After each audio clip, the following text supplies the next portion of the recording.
the Around the NFL podcast.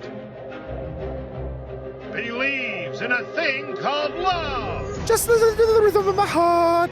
From the Chris Wessling Podcast Studio, it's Around the NFL. My name is Dan Hanzus. Got a hero here, Gregg Rosenthal. Mark Sessler just needs a little bit more time. He's getting closer to a return. And also joining us, Greg, is the great. It's Wolf Wednesdays. Colleen Wolfe. Heyo, what's up? How we doing? Colleen.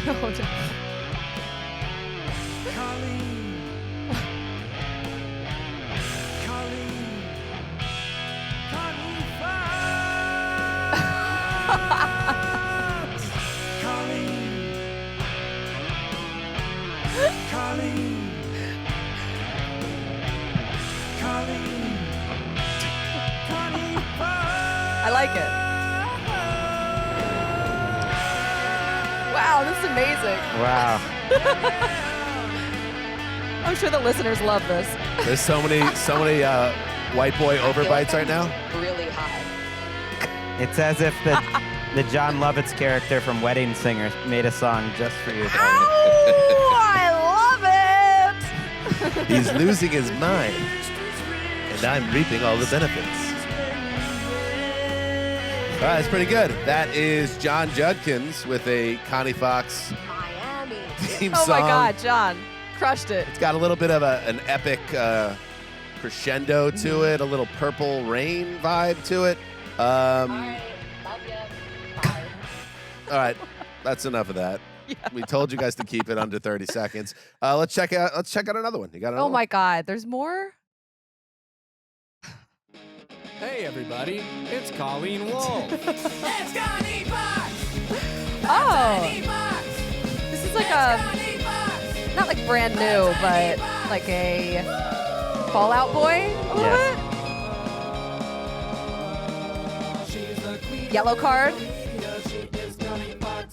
Oh, Ooh, that's and fun. Punchy. And you took the note, too, the 30-second note. Which, That was was very nice. That's Shane Burgess. Okay, with Shane. Another Colleen theme. Keep them coming, everybody, because they come in all shapes and sizes and tones and feels. Uh-huh. And I'm feeling pretty good about both of those. Thank you, Shane and John. I like the electric guitar one. Like I walk around my house doing sound drops just of electric guitars a lot, like singing to my dogs. So about yourself. no, it's usually songs about introducing the dogs. yourself to the room. Hello, dogs, I'm home. Coming up next, breakfast. So here we are. We got the trio here. Ow! Well, I think that's Mark's Levi theme song, isn't it? They're all just labeled guitar riffs, so sometimes Yes. they get mixed up. Just lots of guitar riffs in here. That could be an "Or You Kidding Me" riff. There's a lot. Yes. There are a lot of layers and a lot of. The history is rich, as It always Colleen is. once famously said on public access, Philadelphia Visit area. the Poconos. Got to hit those golf courses in the Poconos whenever you can. This is the Wednesday edition of Around the NFL. Hump Day. Greg, It is. Greg, you shared with us privately that Hump Day can sometimes be challenging for you. Well, you were trying to say that No, there I was a wasn't different trying to say anything. vibe to me today, and I'm saying, yeah, this is like a low energy. It's an ebb day. Okay. Colleen, Go. a I little just bit of a let different vibe to Colleen Greg today. carry. A little bit of a Carry different the vibe show. because he's saying that he's low energy, but he has been a little bit of an overachiever, if you ask me already today. He's taking Another initiative. way, He's being overextender, proactive. perhaps. There was some on our messaging client. You were doing some things, asking for things you usually don't ask for. Then we had a lighting issue in the studio, and Greg hopped up and started hitting buttons, trying to get the lighting turned on. They showed me how to do the lighting for Monday night. He sent just out press pod power on. He sent out an inter-office memo about something, just getting his hands around another end of our enterprise. You've been active. He's morphing into his old like boss self. I mean, maybe it's a little bit. always there. I keep it under wraps, but it's always there. Okay. You know? Just take it easy, bud. Everything's under control. Everything's good. Dan's offended that I asked for a news drop, apparently. We just don't normally do news on Wednesday, and we got news, so I said we need a news drop. That's all. I think it's a good look. It was outside your purview. Typical purview, that's all. And I wasn't offended by it, but I clocked it. It was like, that's a little different. And then I get here, and you're a whole different person. You're all over the place today. That's good. You want to be unpredictable in life. You are. People don't get Excited. bored by you. He's See, a wild card. Coming up a little bit later today, and yes, because we have a little bit of a different Gregg today, I'm excited to see what he comes up with when we talk about what you people don't realize in the NFL right now, as we are now heading headlong into the second half of the regular season. We also will hit some of the primetime previews, the island games. Connie, of course, the face and the anchor. Get a tight shot of this one. She's got the library look going on today. I have my glasses on. Librarian. My hair's up. This is the face. It's raining outside. Thursday night football coverage for NFL Network. The RoboCan's moving in. Tight shots I for see me the RoboCan usually moving. don't happen. There Oh my it is. God! Wow, I've seen 5 of these in 10 years I've worked here.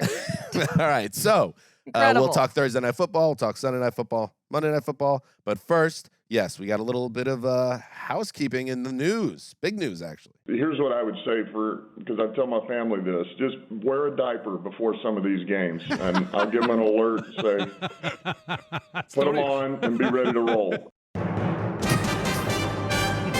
love it. You know, that is from 97.1 The Ticket. And that is, of course, Dan Campbell.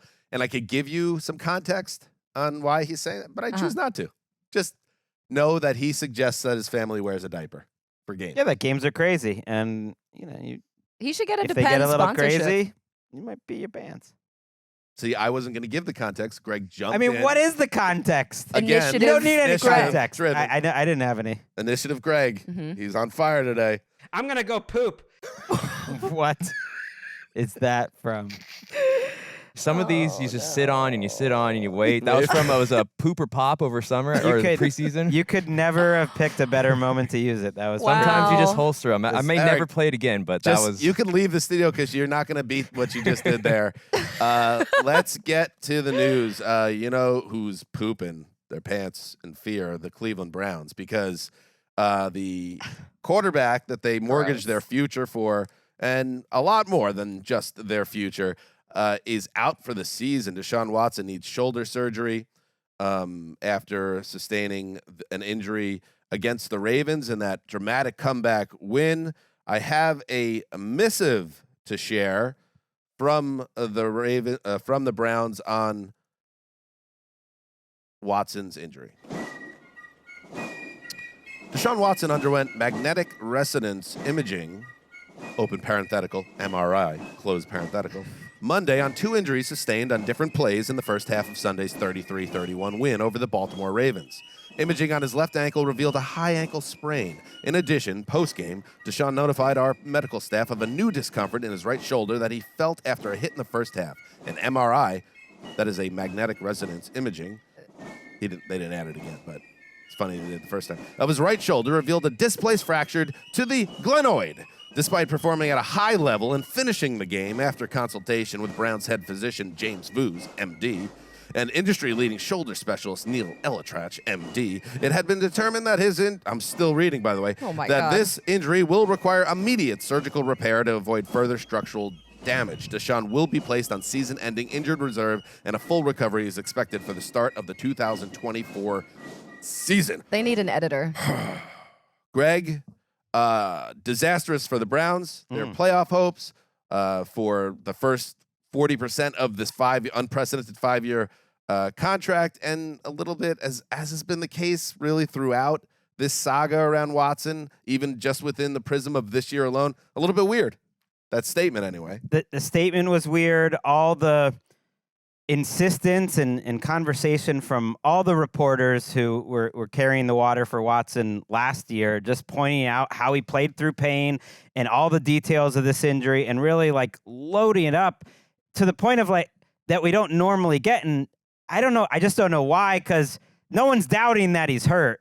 No one would doubt that he wants to play football and that this injury is a real thing, but it just felt like it's pushing this whole explanation out there, because I think there's some sensitivity to what happened over the last month when he was off and on the field in terms of his injury. And there's so much sensitivity that you hear it from the reporters, you hear it from Andrew Barry, you hear it in the statement, and it all doesn't matter, because you feel for this team. And it's obviously an unfortunate, turn for Watson himself, who can't stay on the field, whether it's because of, his sexual assault or whether it's because of injuries. He hasn't been able to play for the Cleveland Browns, and they're stuck in a really tough spot where they have the best defense in the league, in my mind, and a offense that's overcome a lot of injuries.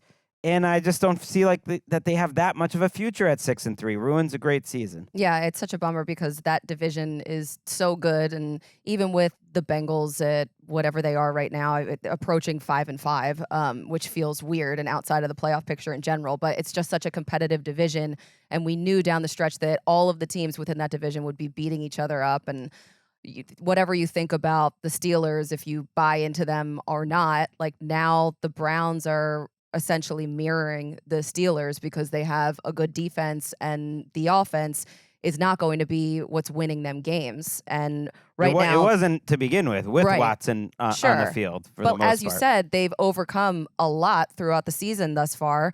And now they face the Steelers coming up on Sunday. Both teams are 6-3 and a half game behind the Ravens. And they have Dorial Thompson-Robinson starting. And after that, it'll be P.J. Walker. So it is just such a bummer because Jim Schwartz came in and did such a good job with this defense. And Myles Garrett is having a Defensive Player of the Year type season. And usually those awards are given out to teams that make it very far, and I don't know what happens from here on out now for the Browns. The decision to start DTR is pretty surprising and compelling. He struggled big time in that one start he had against the Ravens.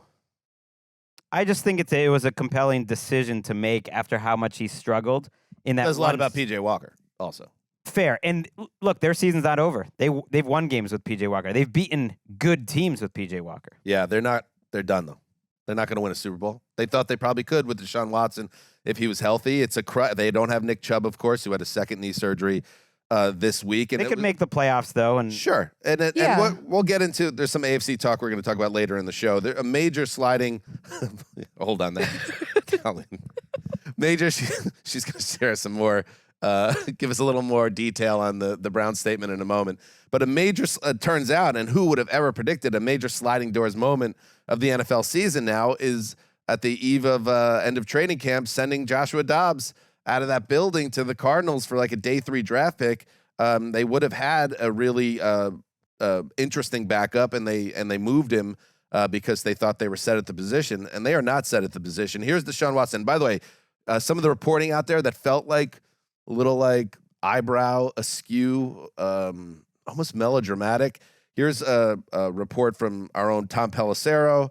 The doctors were clear to Deshaun Watson. If he were to get hit again in the same spot, the shoulder could fall apart. Okay. Here is Deshaun Watson himself speaking to the media.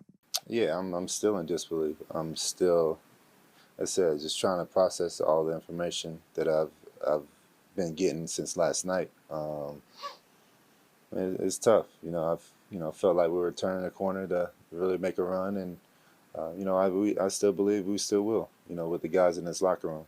I just wanted to be physically a part of it, on the field with those guys, and 6 weeks I was down and try to come back, and then 2 weeks later I'm back at it again. So yeah, it's tough to try to wrap everything around my head right now. Here's who I feel the worst about is for Browns fans, because I can relate to this, and it's like every time it feels like something good is happening, something terrible happens, and Browns fans got pulled into this whole Watson saga. They didn't have any control over that, and they have this incredible win over the Ravens, where they come back, and it's this hated team from Baltimore that took the original Browns, and you don't even get to savor that and look ahead. All of a sudden, you get this news on Watson. So it's a real bummer for Cleveland, a franchise that is probably just like, what did we do in another life? Right. And Myles Garrett and Dalvin Tomlinson and Zadarius Smith, you don't have to have been there a long time. Denzel Ward, like those guys, this was, I think, the best Browns team we've seen. I know the offense was better in that 1 year with Baker, but this had a chance, and we saw it in the second half, and Browns fans are going to be able to hold on to that second half of that game where Watson hit those passes. But even then, it was more about these schemed up, very Baker-like throws, quick throws to guys that were open. Stefanski, I think, was doing a great coaching job. Their offensive line, who was really injured, is playing well too. And you still don't know what you have in Watson. And here's the thing with how Watson's played this year. I'm already tired of how it's gonna be like legislated over the offseason and stuff, because it was mediocre. In the last 2 weeks, there were definitely signs of life. Over the last 2 weeks, for PFF had him graded as the number 16 quarterback out of 34 qualifiers, which was an upgrade. Like he looked better. He had some good moments, some good deep throws 2 weeks ago. Certainly made the winning plays that he needed to. But on balance, he started almost a full season for the Browns now, 13 games, and he's been mediocre at best. Oh, yeah. And the injury is really important to clock too, because I think the Browns fans will think like, okay, well, we'll get him back. He's guaranteed over $60 million the next 3 years or whatever, guaranteed each of those years. He's our quarterback, and he will be fine. But they would have never made this trade with the information that they have now. Number one, that he was going to miss as much time as he did last year. And number two, that he's now coming off a serious shoulder injury. So there are legitimate concerns that, A, he wasn't the same player to begin with, and B, he's now coming off of a serious injury, and has the best contract in the history of the sport. Way less flexible than a Mahomes or a Josh Allen or any of those guys. Yeah, and it's interesting that the Browns, they traded Josh Dobbs to the Cardinals, and now look what Josh Dobbs is doing for the Vikings. So they could have been in the situation where Josh Dobbs could be starting. They could have last week, though, and I never mentioned it on this show, or maybe I did. I can't remember. But Dobbs said on his own podcast, he has a podcast, by the way. He's got it all. He's a rock This guy. He's got a podcast with Trey Smith, who's an offensive lineman on the Chiefs. Random. Interesting. And on that podcast, he mentioned right after Jonathan Gannon, the Cardinals coach, told him that he wasn't going to be traded, that almost immediately afterwards, his agent said, "You're going to be traded." It was that Monday. That Gannon lied to you, basically. And you're going to be traded, and this is last week, to the Vikings or the Browns. Oh my God. That the Browns, you can't know, but you would think that the agent at that point knew there was some level of interest from the Browns in potentially bringing him back. That didn't happen, and it's just it's crazy. Initiative Greg, were you listening to the Josh Dobbs and Chiefs lineman podcast? No, but it was. How does he do it? How does he where have does he the find time? the hours? It was tweeted out last Friday, and I was like, "Oh, this is interesting." So I did listen to it to see what was going on. Initiative Greg. Oh my God! On the way home, Kevin Greg. Cole, who is Kevin Cobb, formerly with PFF. formerly with PFF, now with Unexpected Points, had this tweet: for 12 games of bottom 10 QB play, the Browns have already paid Deshaun Watson over $90 million. They owe him another fully guaranteed $46 million per year through 2026, and his cap hit the next 3 seasons is $64 million. Sorry, I Wow. should have per said year. that was the cap hit. That was 60. Also, Whoa. just Not wanted to guaranteed money. add a little context to the displaced fracture in his right glenoid. Give me a little glenoid heat. So just a quick Google search Greg here. already knows it, but you tell the people Yeah, too. he took the initiative already to Google it. The glenoid cavity is a shallow osseous element that is structurally deepened by fibrocartilaginous rim. That's pretty good. The glenoid labrum that spans the osseous periphery of the vault. That's a sentence. That's just one sentence. So I could go Where's on, the but I verb? won't. I have no idea. I'm not giving up on this Browns team. I still think they could win. I think they could Hold that thought. for later. Because it connects to something Oh. that I agree with, but it's a crusher. A crusher also for Ken Dorsey, who took over for Brian Dable as the offensive coordinator of the Buffalo Bills. Probably one of the best jobs in the sport from that position because of Josh Allen and the amount of talent on that team, and a real springboard like it was for Dable. For Dorsey, unfortunately, it did not work out that way. The Bills, after a bitterly disappointing Monday night loss to the Broncos, which Greg and I talked about in depth on our previous show, fired Dorsey on Tuesday. The team announced quarterbacks coach Joe Brady will take over as the interim OC. Here is McDermott on the decision. Just felt like it was time for change. We need to be a confident offensive football team and find consistent production, and that's really what it came down to. Connie, here's what is a little bit weird about this. A lot. To me. And maybe Dorsey didn't gel with Allen in the offense the way Dable did. Okay, and that's fine. There are a lot of factors. It's not just the coach. And he was Allen's the scheme choice. Very close with him. Yes, he loved the move to promote him. The reason they blew that game on Monday had nothing to do, in my opinion, with the scheme. No. It was sloppy ball handling. It was a penalty at the end of the game. It was, in general, the skill players at running back and at quarterback not getting the job done. And it's weird to me that, and I understand why, because this is how the sport works. You find someone to pin it on, and then you try to pivot and get some new momentum in your season. But it rings untrue firing them off this game when I don't think it was the scheme that sunk the Bills. In fact, they had two incredibly impressive drives in this game that reminded you that that's in them. Yeah, and I wonder to myself if there weren't too many men on the field at the end of that game and the Bills came away with a win, Ken Dorsey still has a job, I think. Last year, he led this offense. They were the second ranked in total offense and points per game. He still has the ability to do that, but they just haven't been able to put it all together. And obviously, there's a discipline thing with the bad decisions and the turnovers and the too many men on the field at the end. But this clearly has been a slow burn because there's no other reason that this should have happened for Ken Dorsey, but they needed a fall guy. They needed to blame someone. The starts for the offense for the Bills have been really slow this season. Their points, when you look at, I kind of think of the Bills from week 1 to week 5, because week 5 is when I believe Tre'Davious White went down. And then week 6 was when they were in London and lost Matt Milano and Daquan Jones. And so they are a different team since then with the injuries. And so I think since week 5, their points per game in the first half are almost 50% fewer. And it's just the offense it looks disjointed. You have Trayvon Diggs, Stefan's brother, tweeting stuff about it's Josh Allen's fault. I'll pipe down, Trayvon. Mind your own business. But clearly he's hearing stuff from Stefan, and we know that all of the things that happened in last year, the frustration with Stefon Diggs when he left that playoff game, walked out of the locker room, they had to come and bring him back in because McDermott wanted to address the team. They're not a great team right now. McDermott just seems so tight, Yeah. and he was telegraphing this a little bit by down-talking Dorsey, politely, publicly before this week that he wasn't happy, that they needed to run the ball more. But it is something where it feels like they're a disaster, but the numbers, for instance, would completely disagree that they're literally first in the NFL still in success rate, third in DVOA, third in EPA per play. They just turn the third in red zone efficiency. They just turn the ball over like crazy. And it's not like he's calling the fumble play.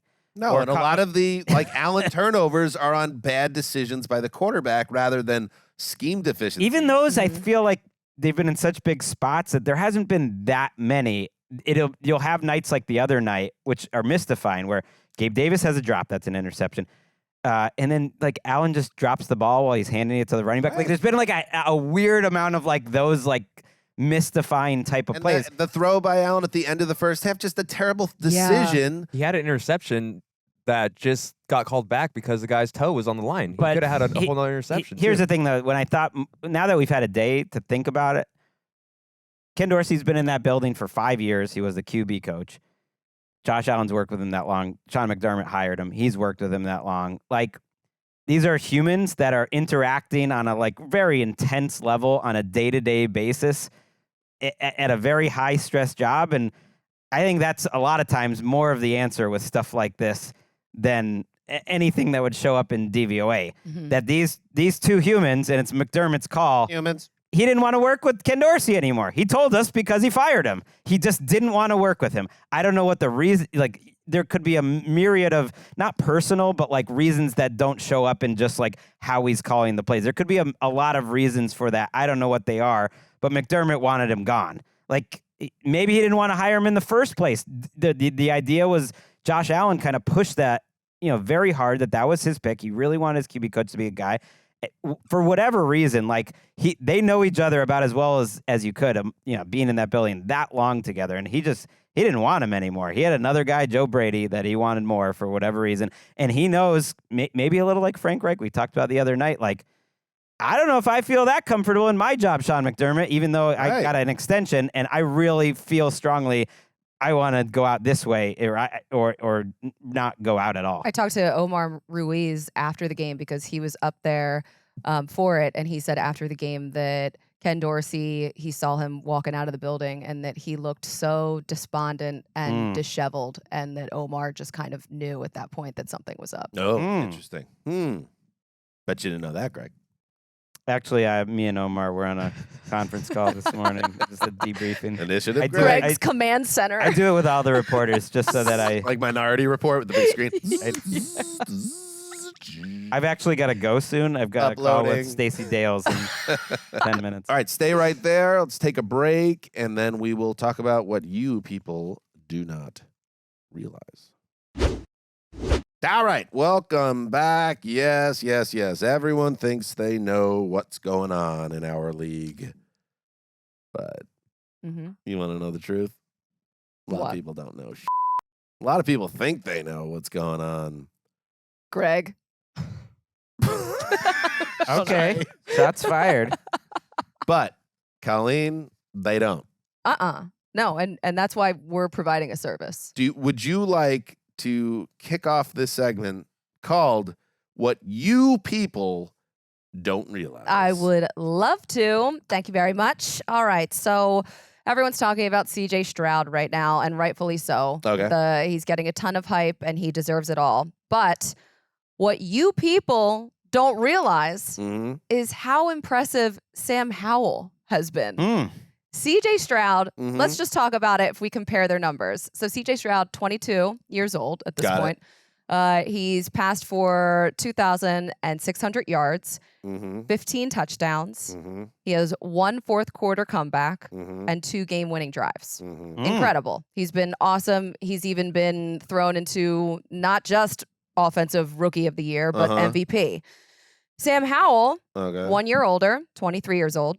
He's leading the league with 2,800 yards, 17 touchdowns, 2 fourth quarter comebacks, 2 game-winning drives, and he's doing it behind the worst offensive line in all of football.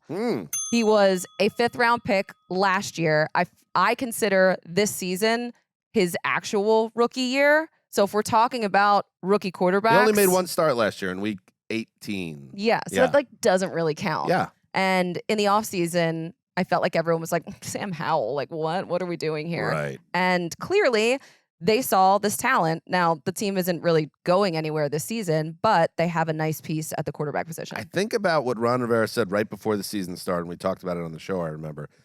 They said, if I would have realized what we actually had on our hands with Sam Howell last season, he would have been playing way before he did. And then, sometimes, a lot of times, almost all the time, let's be honest, that's coach speak and it's hollow. And then the player comes out and he plays like, Desmond Ridder or 100 other kind of mid-round or late-round draft picks that teams pump up and then reality strikes. But in this case, Greggy, Howell has gone out there, and Connie's right. I don't think people have been tracking because Washington just kind of lays in the weeds as an organization, and they've, on balance, had a very typical Washington year where they're just kind of in the middle, not bad, not good.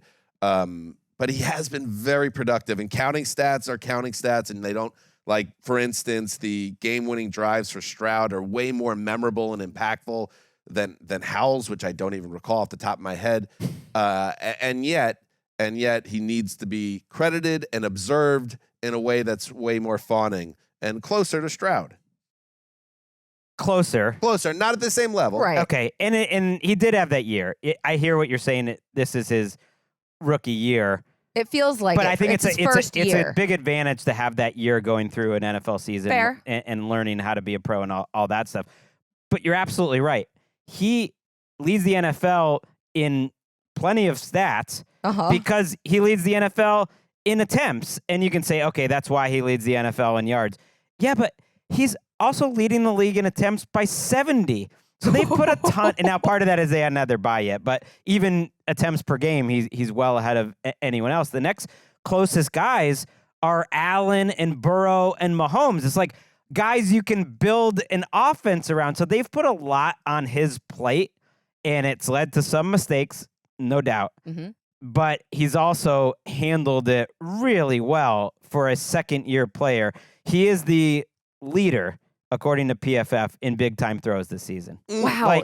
And he's also right up there in turnover-worthy plays. I think he's fifth. So that makes sense to me, too. Like, he's made some big mistakes, but he can play, man. I'm with you. Not enough people have been really recognizing that. At the least, he's going to be part of this show, Dan. Mm-hmm. God willing for us. God willing. For the next, because Bless up. You know me. religious Save it for the Theology theology pod. podcast. But me and God, Initiative Greg's been going we're to tight. church. I He's been to haven't the temple lately. I haven't believed in him, but he Going to believes all in of me. them. Just pouring through that Old He goes Testament. to every service. He's gonna be in this show for the next 8 to 10 years. I just feel like it. Like I don't know what Yeah. team. I don't know how he's gonna be exactly, but he's just gonna be. And even playing. beyond that backhanded compliment that the show kind of gives out, it's like an ATN trope. Oh yeah, he's going to be in the league for a bunch of years as a backup. It's like no. No. I There's mean, a as a chance starter, that he as is a starter. I'll call it a mainstream starter. Yeah, like Yeah. a more exciting Tannehill, but someone that's just Tannehill's been in the mix the whole time. And he's been sacked 47 times this season. It's not even close, too. The next most sacked quarterback is Zach Wilson Right. at 33. And that's partly or even mainly on Hal. Like he has to clean that up too. Right. But because he's going to get himself hurt. Like that's the thing. And if he gets one more hit, his shoulder will actually explode and go into outer space, says the reporting. He's got to watch gotta the be careful. Glenoid. And he's been improving. I think the last 2 weeks against the Patriots, and actually 3 weeks, Eagles, Patriots, Seahawks, he's played smarter. So that's good. You know, like you said, a first-time starter. Mhm. I think he's showing progress as he goes. He's getting better. All right. Good start. Good job, Colleen. Thanks. Way to get the segment off on the right. You understood the assignment. Guess what? That's stunning, I did it. actually. I'm making strides, I think. Last time we did a segment with you, you did something that was kind of mathematically impossible when you forked an entire division. So this is big time progress. Was I wrong? It's held up pretty well. I'm ready to fork the NFC South. I love that. Well, we can't though. Somebody will be in the playoffs unless we can push a rule through. I'm an innovator. I like it. I've always thought that. All right, but you guys are in over your heads because what you, both in here and out there, people don't realize there's no good teams in the AFC. Zero. Stop Okay. it. I want you to pull up. This is a galaxy Pull up. brain talk. No, pull I up. don't realize this. Pull up the conference standings and just start throw out some teams, each of you. It's insane, the parody. Throw out a team. Go ahead. And I'm going to give you, for each team you throw out, a Okay. 3-word explanation that explains why they're actually not good. The defending Super Bowl champion with the defending MVP, Kansas City Chiefs. 3 words: Taylor and Jackson, as in Taylor Swift and Jackson Mahomes, upgrades over their current skill players. Next, Wow. Okay, the Ravens. Talk your shit, pimp. Ravens. 3 words. Even Greg knows. What else? What? I don't know. Just Keep going. just to put a nice meatball over the plate here. How about the Buffalo Bills? 12 seconds curse. Ooh, Jaguars. Right. Hey. What else you got? Now you're making Eric work harder. Keep going. What do you got? Texans. Texans. Nice recency bias. What else? Dolphins. Dolphins. Classic bully behavior. Oh yeah, your team that you promised you would lock up every week, despite them giving you 2 lock losses in a row. One when you picked against them, one when you picked for them. The Cincinnati Bengals. They keep losing. Okay. Well, that's Dolphins? okay. I said Dolphins. Can't be. Yeah. Yeah. Steelers. Smoke and mirrors. Browns. Dorian Thompson Robinson. That is 3 What's words. the Dolphins one? Classic bully behavior. They beat up on the fat kid on the playground and then get pummeled by the strong. I mean, did you even? I wonder if you even wrote down the Quarterback. Los Angeles Chargers.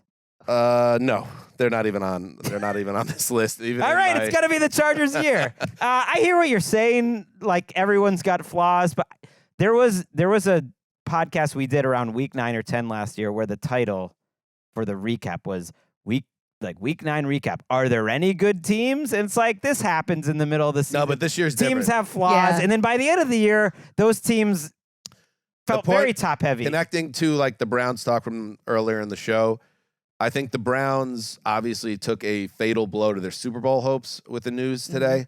But I think because of the nature of the conference, yes, there's absolutely a path to 10 wins, and there's a path to making a little noise in the playoff, and there is a path to hope because this is a conference that just does not have any teams where I look at it and I go, okay, I absolutely trust you. The Chiefs are the closest one because of their pedigree, but all the data that's staring us in the face and the eye test that's staring back at us when we watch their offense tells us they're trying to figure things out and haven't been able to in half a season. I think that's what makes it more exciting this year, that all of the parity, and because it doesn't seem like there is a specific top tier. I mean, I think that the Chiefs and the Ravens are still up there, but there's not like some significant drop off because everyone has had these like insane games, terrible losses, like weird upsets.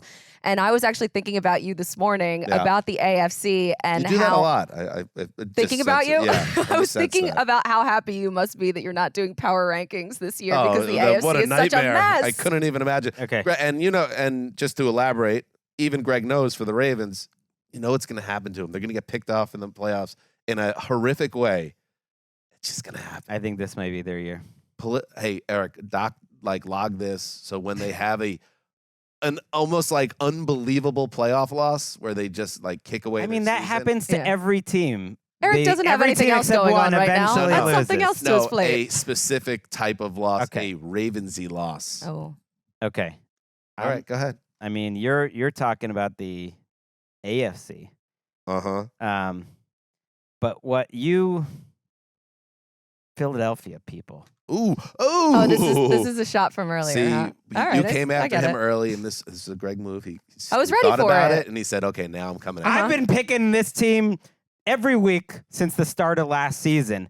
But what I've started to realize, and what philandering, fanny pack wearing, the diagonal fanny Fannies are pack. fun. boneheads don't realize is that the Eagles defense, especially their cornerbacks, are a problem. That they're not even They're good hurt. right now.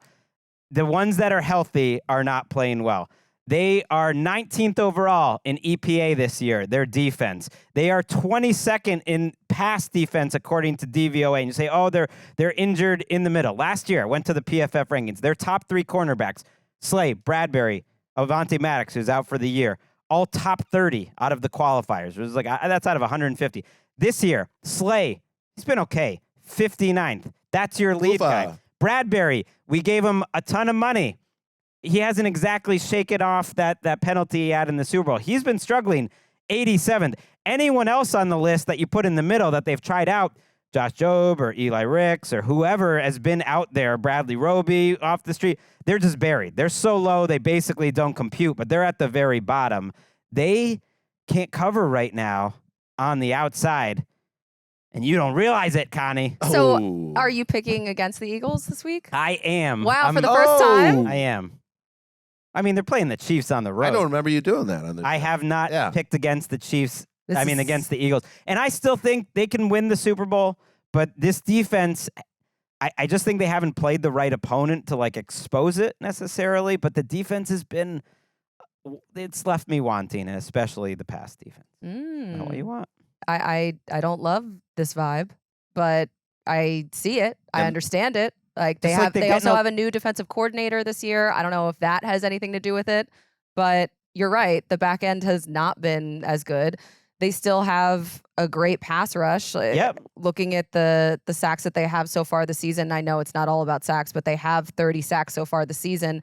Through 9 games last year, they had 29. It's everything else. Even the linebackers who actually grade out decently well, and I think they've been coached up pretty well this year, they're not as good as the linebackers from a year ago, Edwards and White. So let's look at the ages here. That's what I'm going to do. All right, Kevin Byard, born a long time ago. Born is not an age. 1847. Darius Slay, born in 91, too long ago, 32 years old. James Bradbury. If you were born when I was in high school, it's a problem. 93, 30 years old. Like Kevin Byard, he's in his 30s. It's just like an aging, they're all kind of getting worse at the same time. Oh, God, and the Chiefs defense is really good right now, so I don't love that. But We we'll can talk save more that. about We that can in the save preview. that. Yeah, I know. I thought I would be Initiative Greg, I was stepping on getting it, there. but this was the one I felt strongest about. And we all know the Eagles nearly won it last year, Super Bowl or bust. And in terms of the top offenses in football, you got the Dolphins in the AFC, but then you got the Cowboys, you got Detroit, you got San Francisco. You got to get through the playoffs. And if you have some of these high-octane passing games, be careful, Connie. Careful. I'm ready for it. Be careful. Okay, you're up. Give us another one. Okay. Let's see here. I thought aren't you up? No, you started I it. go second. All right, all right. You want me to go? You No. want to? I Does can Dan go. always and go come back second? to you. Is that a thing? No, mixing it up. Just mixing it up. Okay.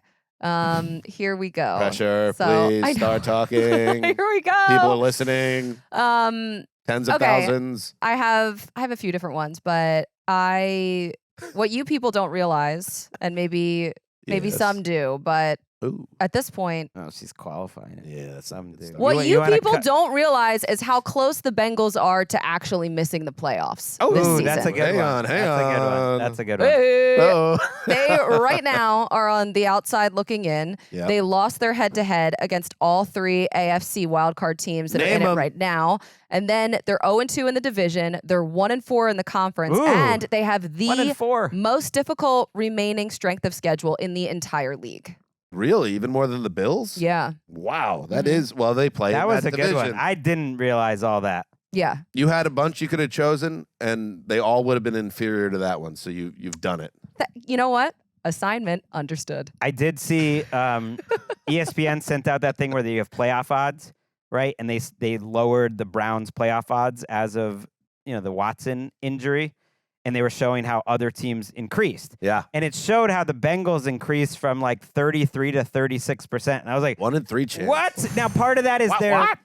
they're baking in some of the bad offensive stats that happened when Burrow was injured. So I don't think that's totally accurate. But they're an underdog this week, Mhm. and then they would be 5-5. Wow, Here's the thing. It's a great one, Connie. They put themselves in a hole, and it wasn't all their fault. The quarterback was not healthy. But when you lose 3 or 4 to start the season, you got a lot of work to do. And they won 4 in a row, but that was that drop. I want to talk about sliding doors. The Tyler Boyd drop. We don't know if they would have hung on for the win, but if they missed the playoffs, remember that. And now you Okay. have a huge game on Thursday. I have something to say about the Tyler Boyd drop. Do you want to save that for Yes. the preview? I will. Holster that one. Holster that one, because what you people don't realize, and it astounds me that you wouldn't even think of this because you do this for a living. And it's like, don't you see anything besides what's right in front of you? Like, how do I even work this way? We could be looking at a historic bloodbath on Black Monday.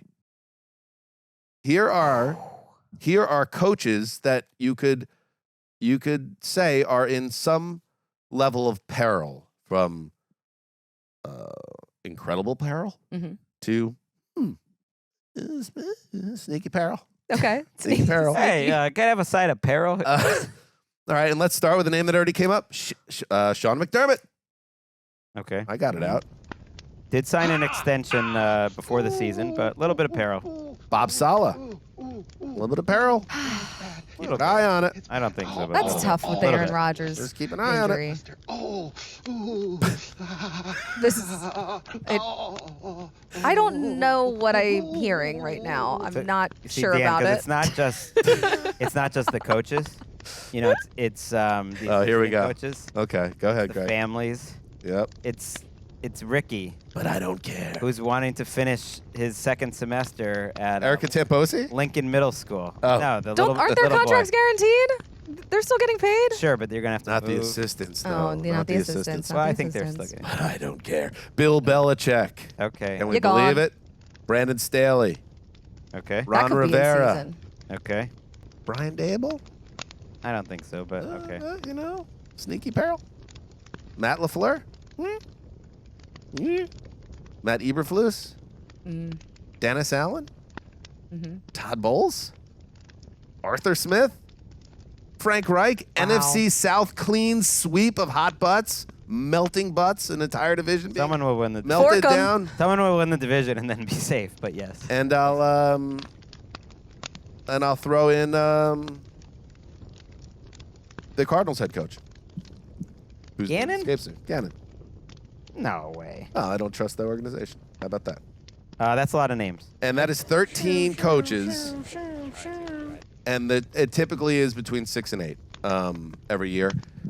That's 13, and it would not surprise me if at least 8 go and maybe double digits. I think and you're not even including McDaniels, who's already gone. And Antonio Pierce, the interim coach, actually feels like he has a chance to potentially win that job. I hope so. But that could be another one that changes hands again, too. I saw this stat this morning in their past 20 games that Daboll and Reich have the same record, 4-15-1, including the playoffs. Yeah, that's rough. Wait, Daboll? Yeah.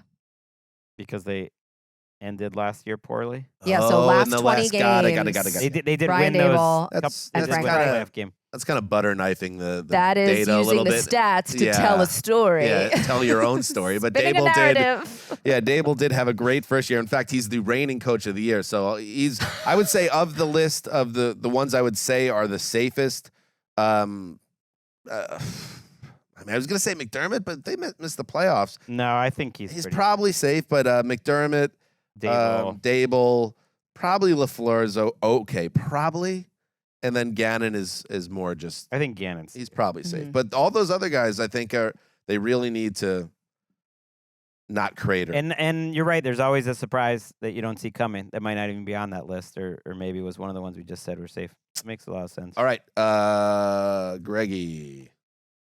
And no, I don't endorse being fired in any way. No. Yeah, this is their livelihood. But this is our job, and people should respect that as well. Yeah, and what people don't respect is sometimes the tape. They just get their takes from the takesmen. I walk through the newsroom and I see ridiculous lower thirds on various takes shows. He's talking with Bristol. just ridiculous things. No, am I actually, hosting this show? I was thinking more Fox, actually. Fox Sports. There was one yesterday that said, like, L.A. Is Deshaun Watson's contract not a bad thing? Or so, it was something just stupid. I don't remember what it was. It was a dumb thing, which a day later doesn't look good. But what these totally irrelevant, ignominious ignoramuses don't realize. I love it. With initiative. Yep. Double I, triple I. Is that Jordan Love's been turning the corner the last couple of weeks. I mean, this is not the largest hill that I'm going to die on. It's a small hill, but it's the Jordan Love has improved over the last 2 weeks, and I hope it's a start of something. I think his 2 best games of the season have been in a row, and this last one in particular was the Jordan Love I was hoping to see coming into the season, which is, yes, a couple plays you would have liked to talk to him about. What were you thinking there? But also 4 to 5 beautiful big-time throws. And it goes to show you when you get a little bit of pass protection, you can play football at a much higher level. And he's gotten protected the last couple of weeks. I think you've seen good decision-making, good throws, and maybe it's not too late to turn this battleship around and have a positive first full season as a starter. 5 big-time throws last week, a lot of plays down the field. Sometimes his teammates let him down a little bit, and I thought he played well the week before too. So it's something. It's a start. But the people aren't watching these. Yeah, they're not telling you. You know what? Because the Packers are 3-6. No, I get it. The book's been written on him, but this is what happens. The book should not be written on him because he is, not even, Sam Howell. We're talking about it. Should he be viewed as a rookie? Like Jordan Love, this is his first real season, and look at Aaron Rodgers. Look at Aaron Rodgers' first year with the Packers. He started out with a lot of potential, obviously, but he wasn't winning MVPs immediately. It took years. It took a year for him to, cook and develop. So Packers fans aren't used to this. Yeah. We're not used to, the public's not used to the Packers being close to irrelevant before Thanksgiving, but they are on a whole different track right now, which is developing a young quarterback, and there's growing pains there. I would love for Jordan Love to be on the same page as Christian Watson again this season. It just feels like there's a massive disconnect there. They're trying. It's just not picked off in the end zone. I feel like playing with Aaron Rodgers, who is able to accentuate what Watson does well, is going to make how people look at the rest of Watson's time may be unrealistic. Right now, you're right. He's not one of the best 2 or 3 wide receivers on that team, which is a little worrisome. All right. That was a good ep. I thought it was Yeah. a good seg of what you people don't realize because I think we help people. We made them realize it. Feeling great about that seg. Let me hear the short Connie song again. It's got like a Blink 182, like Yeah. late 90s vibe, maybe. Fallout Boy, yellow card, right? Yeah, maybe a little less than Jake. Yeah, that's what I was Real thinking. I couldn't think of the name. Everybody. Yeah. It's Colleen Wolfe. Let's Connie Box! A tiny box! This is when I was skateboarding. Surfing, Yeah. parasailing, hang gliding, Skydiving. just all extreme sports by the sea.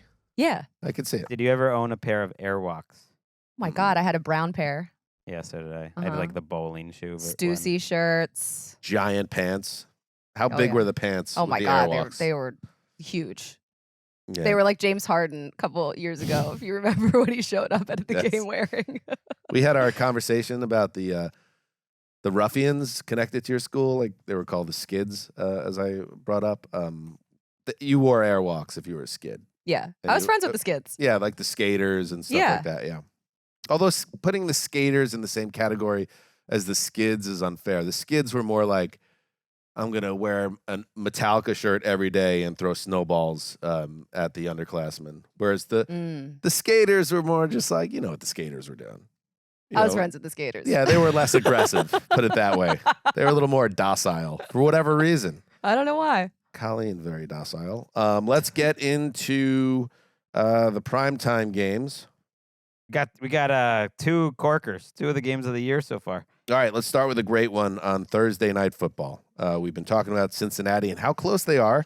Connie pointed out rightly to being in serious peril themselves of missing the playoffs, which would be like the Bills, an absolute travesty for their fans because this team is expected to go all the way by many, and yet here they are at 5-4, coming off a crushing last-second loss to the Texans, and now they get the Ravens at home. And Connie, this is on Thursday Night Football. You can watch it on Prime Video, but check out the NFL Network coverage all night that Connie anchors. The Ravens are coming off a crushing loss of their own. We mentioned it. The Browns knocked them off in stunning fashion. So if you're the Bengals, like, does that make you more nervous, or does that make you more confident thinking, man, this team does seem to find a way to lose every once in a while?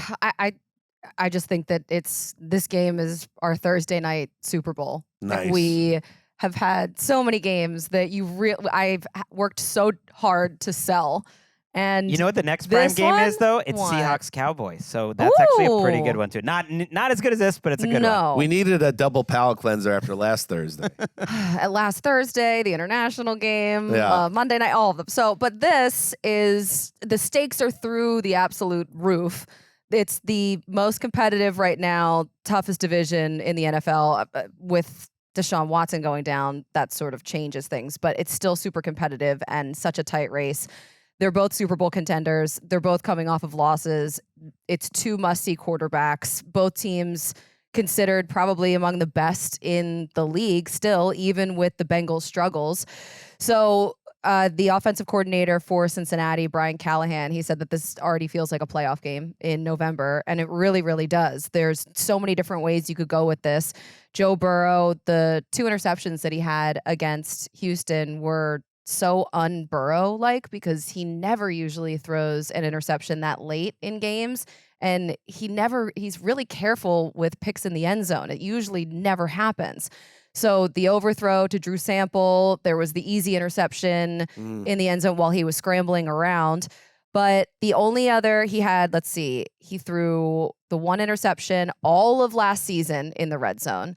And the 2 that he had this year, the first one came against Baltimore in week 2. So these teams, obviously, they play each other so close because they know each other so well. I have a whole Tyler Boyd thing I want to get into, but I'm so excited. We're for the still game. building to the Boyd thing, We but are, it's we coming. are. It may never even arrive. We're just going to keep teasing it forever. I think the Ravens are a matchup problem for these Bengals. And I think last year really pointed it out that the Bengals needed a defensive score to win that playoff game with Tyler Huntley in the mix. Even if you remember that Week 18 game where they played against each other, it's nip and tuck. I think, did the Ravens get them once last year? I'm forgetting. But they, I think, do well because up front, the Bengals, when I watched them last week, it's like the offensive line's still a problem. Mhm. It's like all this investment that you've had, and they really lost that game, I thought, last week up front on both sides of the ball. The Bengals did to the Texans, which was pretty surprising to me. And I think the Bengals play a defensive coordinator in Mike McDonald who's so good at scrambling smart quarterbacks, which is exactly what Joe Burrow is in terms of changing the look, looking the same before the snap, and then after the snap, changing it up. And yeah, I remembered right. It was a 19-17 game in week 5 last week. Initiative, Greg. That Lamar was in that game, but the Ravens won that game. So I think it's been a tough matchup, and I think part of it is the physicality. Like, not to get all AFC Northy, but who's tougher? Like, who's bigger and stronger? And I think I trust the Ravens a little more on that front on both lines. And I wanted to, this is, by the way, get ready. Okay. Are you ready? Yeah, ready. Just like be ready. I'm buckling it's up. coming. Okay. It's coming. Okay. I talked about, I flirted with, staying on the Bengals train here with the locks competition. But I was, T. Higgins is going to miss another week. Okay. So Higgins is out. Chase he was very productive, but banged up going into Sunday's game. And now he's got a short week against one of the most physical teams in the league. It's a bad setup. And then you have Tyler Boyd of it all, who, as I mentioned, had a killer drop that could ruin their season. Yeah, you never know. In Sunday's loss, they need him to step up and be that guy. And I guess I'm a little shook because he certainly wasn't that guy on Sunday. Okay. Tyler Boyd. Yes. Wait, stay right there. No. Oh my God. No. It was a bad mistake, the drop, no doubt, would have won the game. Maybe. But let's just talk about here that Boyd has 2 drops over the past 2 seasons. In this game, he caught 8 passes.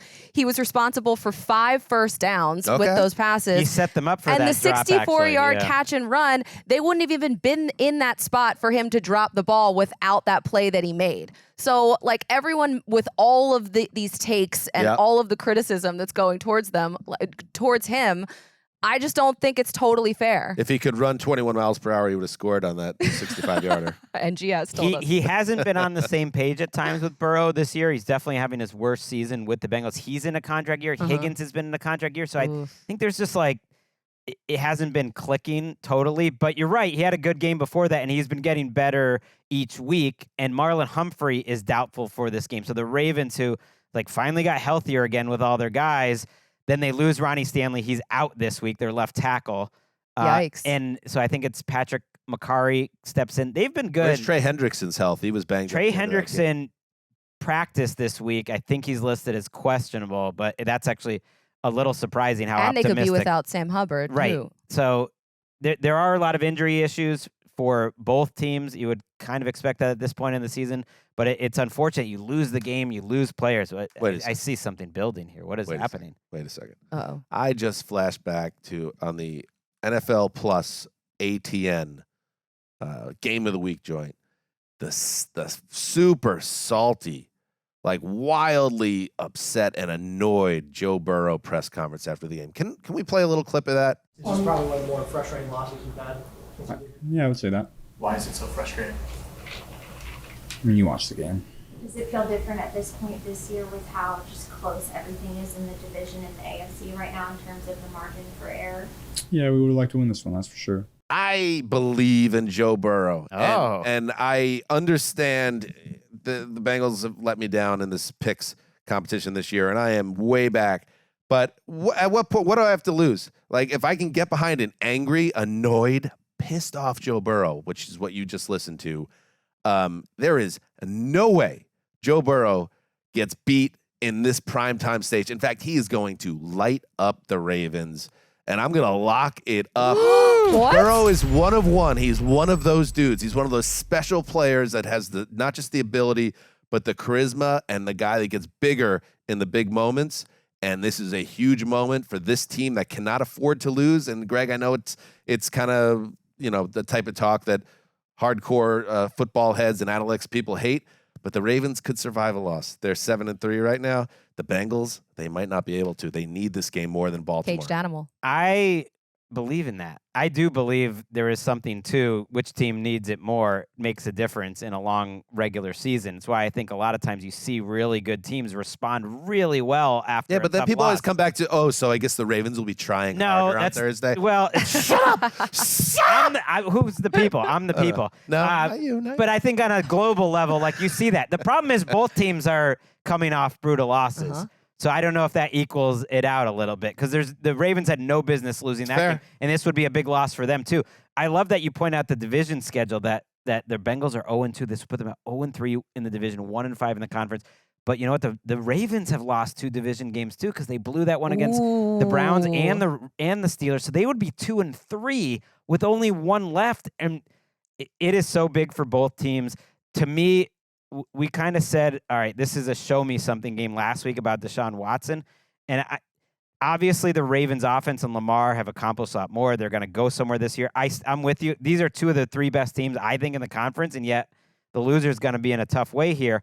But I'm a little bit at the show me something with the cohesion of the Ravens passing attack in a spot where you're going against a Bengals secondary that has been giving up a lot of big plays this season. Even during their winning streak, they were giving up a lot of explosive plays, and Lamar's been very good, but they haven't been in sync. They've been streaky. Like, guys are open. He missed a couple deep shots that could have put the Browns away last week. Sometimes you don't know what Bateman or Beckham's going to do, or it doesn't seem like Lamar knows what they're going to do. Like, this, to me, is a really big game for Lamar and those wide receivers. You've had 10 weeks now to get some cohesion, and that's the one thing that holds me back. It's not them blowing these leads. It's like, are they going to be a good enough explosive passing game? Do it against this Bengals defense, which really hasn't been that great.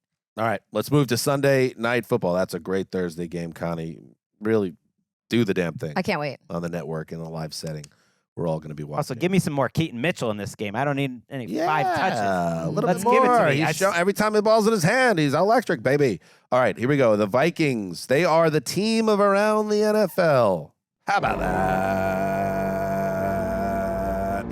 And I watched a clip from Inside the NFL of Kevin O'Connell, who I really like, talking about the red zone call that led to the Dobbs scramble and the touchdown. Mm-hmm. And as he's watching Dobbs scramble, he just kind of like puts his hands up and like shaking his head like, oh, okay. Like, okay, I have a quarterback that can do this, and that was interesting, and this could be fun. And yes, that's why they're the team of ATN. They could be fun.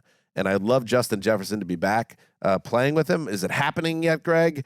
I don't know. It's trending towards no, but it's also trending towards it's a matter of weeks, not months or anything. So from 1-4 to 6-4 in good playoff positioning, and now they get a Broncos team, Colleen, that is really has put it together. Greg, I thought you put it well on the Monday Night Podcast, that they are now at the stage where they've been, with the notable exception of that Dolphins game. They're in every game, and they're going to continue to be in every game. So and the Vikings are chemically addicted to being in close games. Yeah. So I think we have a very high chance of this being a game that goes down to the wire. Hopefully the team of ATN comes out on top, but I think we have a good one here too as well. A couple weeks ago, this game did not look good. I gave them grief for not flexing out this game, and you know what? A couple weeks later, it looks pretty good. And now the Broncos, are they legit? Like, of course, the 1-5 start with the Dolphins stink on them kind of left everyone thinking that they would not go anywhere this season. But the back-to-back wins against the Chiefs and the Bills, they're 1 game out of the final wildcard spot in the AFC. The defense, those 4 turnovers, a lot of that was on Josh Allen, though. I think they had 5 turnovers the week before. before. Oh, yeah, that's right. So this defense is opportunistic. Right now they Justin Simmons, he has the most, first of all, he's been consistent over his entire career. He has the most interceptions since coming into the league in 2016 with 30 of them. But it's just, this team looks different. And Russell Wilson was quietly having, I think now after the primetime game, people realize that he looks better than he did last year, but he was definitely having a more effective season, and no one was really talking about it. That would have been a good what you people don't realize. But I do look at this game and wonder when Justin Jefferson is going to return for the Vikings, if this is going to be the They're first sounding game. very cautious where it makes it sound like it won't be this week, that next week maybe it could But be the if week. if Josh Dobbs is making it work without him, then don't rush it back. They have the longest active win streak in the NFL at 5 games. So keep it going. I wonder when Russell Wilson is allowed, or can he open it up a little bit more? Because I don't think they're going to get to the playoffs unless they can do a little more. Like his average depth of target in these games are crazy. Like I think he only attempted 3 throws last week over 5 yards or over 10 yards, and it's been pretty similar to that. It's all 5 to 7 yard throws. Is it open right away? If not, check it down. And it's like it's been effective, but can you keep winning that way against this Flores blitz, which is just not a fluke anymore? It's happening week after week. They're a top 10 defense. It's amazing. Josh Metellus, the way they use their safeties and linebackers, and they're just sending different people. It's going to put a lot of stress on Sean Payton and the offensive line and Russell Wilson to recognize where the pressure's coming from. And I think the best way to beat it is to run through them, and they can do that, Denver. But also to take some shots down the field, and we haven't seen enough of that from Russ. Yeah, I believe they have that award now, Coordinator of the Year. Like Brian Flores has to be, I think he's a favorite. In consideration or a favorite, because no one was expecting. The idea was that the Vikings would be better this year. They were arguably the worst defense in the league last year, certainly the worst of the playoff teams. And now they're winning games with the help of the defense. I think on the Wilson point, and this is why, again, you can't just judge everything on stats, because yes, he is kind of a check down master, and it's not the same old. Remember our old producer TD? Russell Wilson throws a sexy deep ball. He was so fun to watch, just throwing those bombs to who was it back then? Doug Baldwin. Who else was Lockett? Tyler Lockett. Man, he's been Jermaine Kearse. Winning the NFC title game on the bomb to Kearse against the Packers.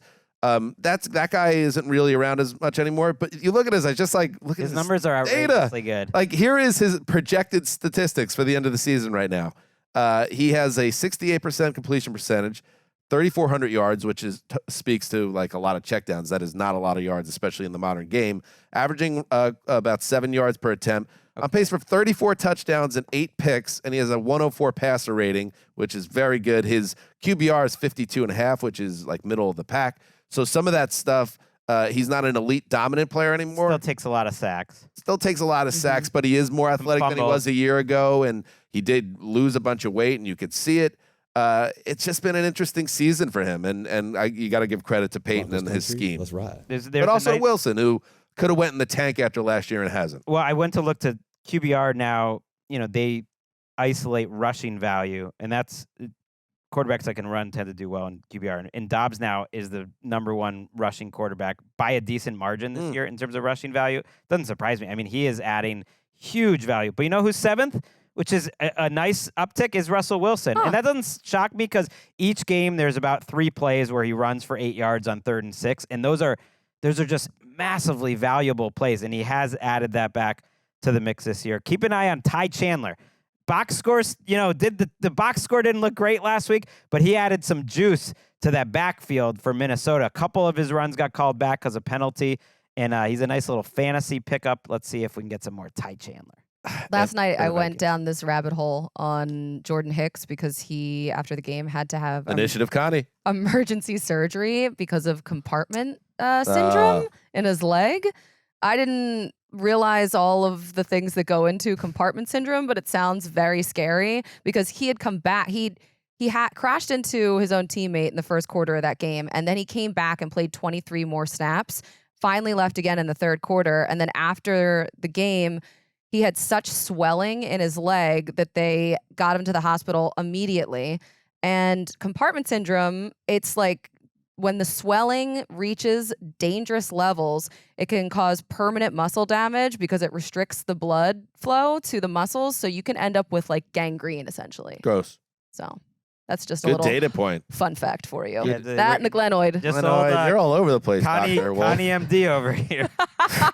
Well, I did want to be a neonatologist when I was little. Yeah, really? Your sister is a nurse, It's all happening. Let's look into that Cleveland statement again and see if Colleen slipped in there with some of her medical background. And bad job by us, Greg. The one thing that we didn't give enough pop to, both to Wilson, but mostly to Cortland Sutton, was his touchdown catch on 4th and 2. Oh my God. NFL's Next Gen Stats gave that play a 3.2% chance of completion, making it the play with the lowest probability of completion since Next Gen Stats has tracked the metric. In other words, that is the greatest catch ever in terms Throw of and catch, completion. 'cause that's part of it. Greatest completion, most difficult completion in the history of that stat, which I think goes back to about 15 or so. Next gen. I could be wrong, but I think someone said the 2-point conversion Wilson had to lock it in the NFC Championship was the second most, and those two plays were like the exact same, and it was an incredible effort by Russell Wilson to get free and to make that throw, and an even better catch. But that's one of the best plays, just pure plays by two guys. Impossible. That we've seen. Impossible. That you brought up Russ to Tyler Lockett, because when I saw the Cortland Sutton touchdown, that's immediately who I thought of, because those two had so many connections where it was like, are you kidding me, in the corner of the end zone? Or are you kidding me? Yeah. Ow! Nice. All right, finally, Monday Night Football. The Philadelphia Eagles traveling to Arrowhead to face the Kansas City Chiefs. Ooh, saucy. Daddy likes spicy pepper. And here we have the Eagles. And Connie, 8-1. First place. Coming off a bye. Correct? Both teams coming off a bye. Chiefs coming off a bye, having a chance to Andy Reid after figure the some stuff. bye. And you know better than anyone that Reid is dominant in his career after the bye, even before Patrick Mahomes, but now he has Mahomes. The question I'm going to have, Greggy, as I look ahead to this game, because I did my spiel about there are no good teams in the AFC.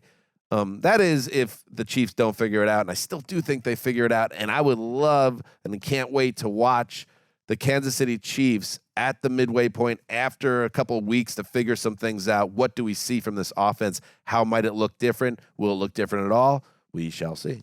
28-4 is the ridiculous Andy Reid initiative record. What is it? 28-4. Great. It's one in my notes. Totally stupid. I love this. Are you just on the show for data mining for your other programs you do? That's what I do here.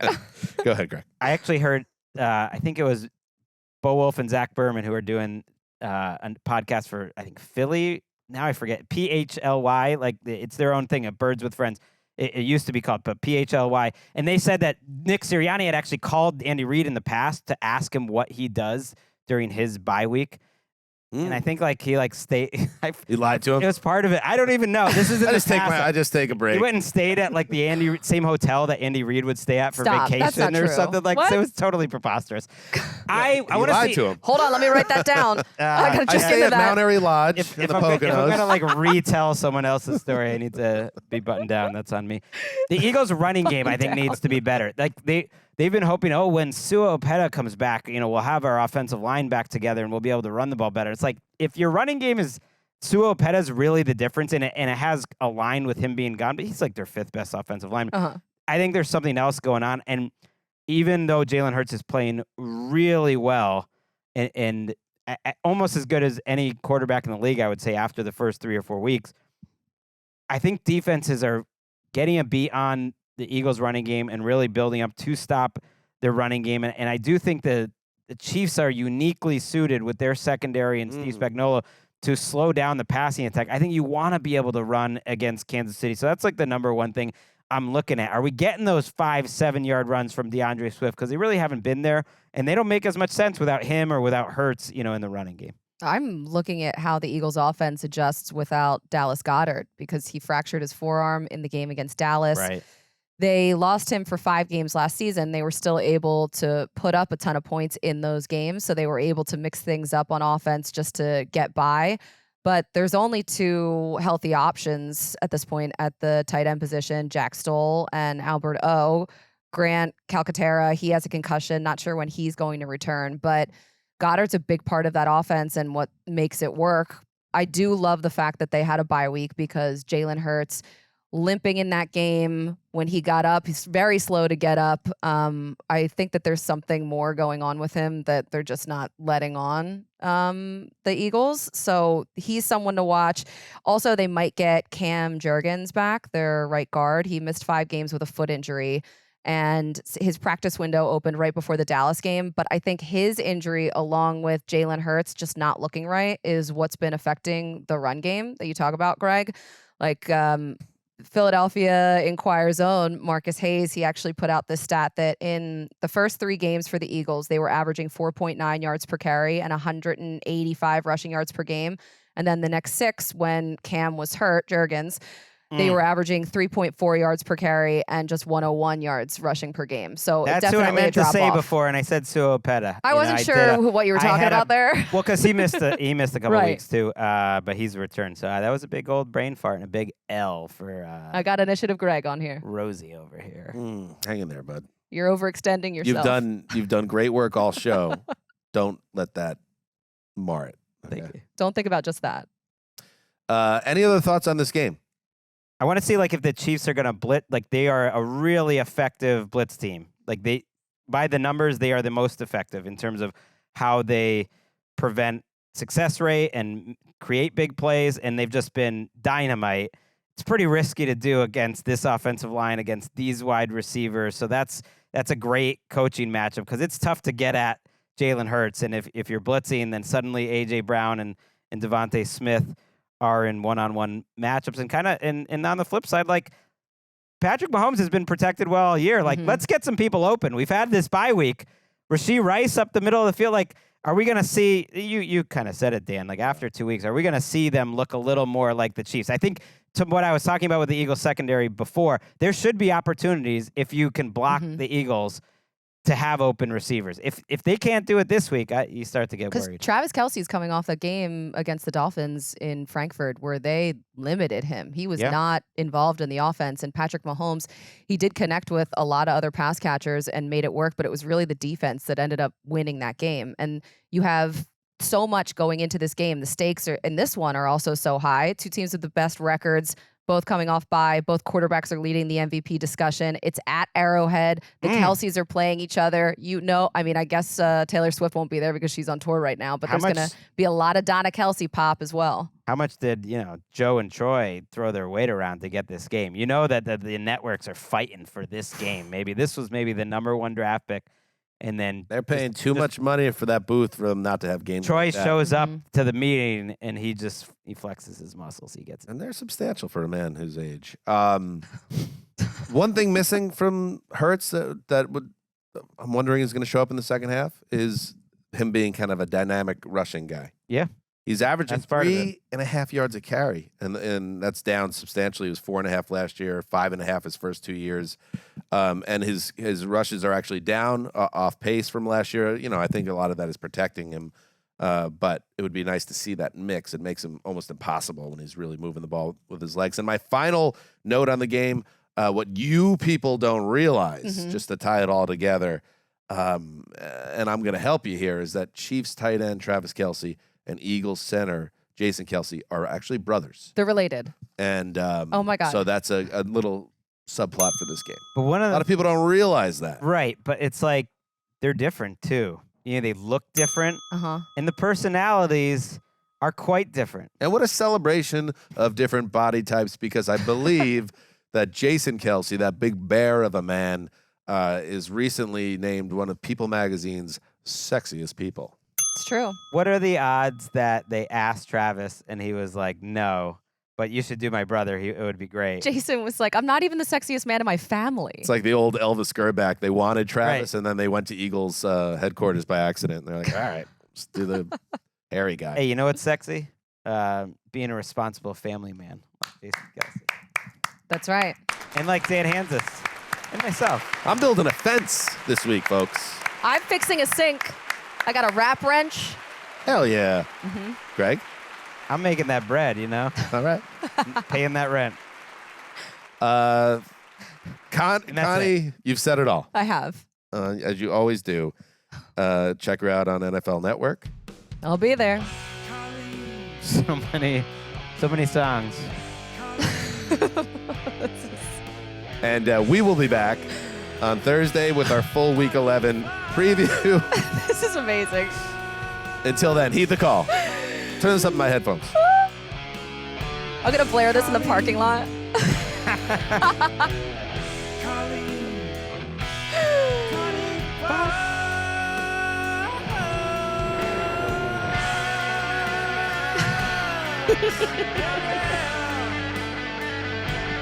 Ow!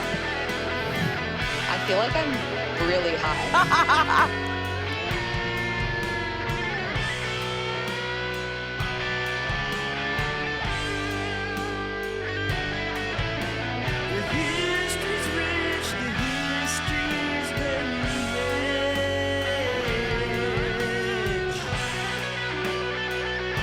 Miami.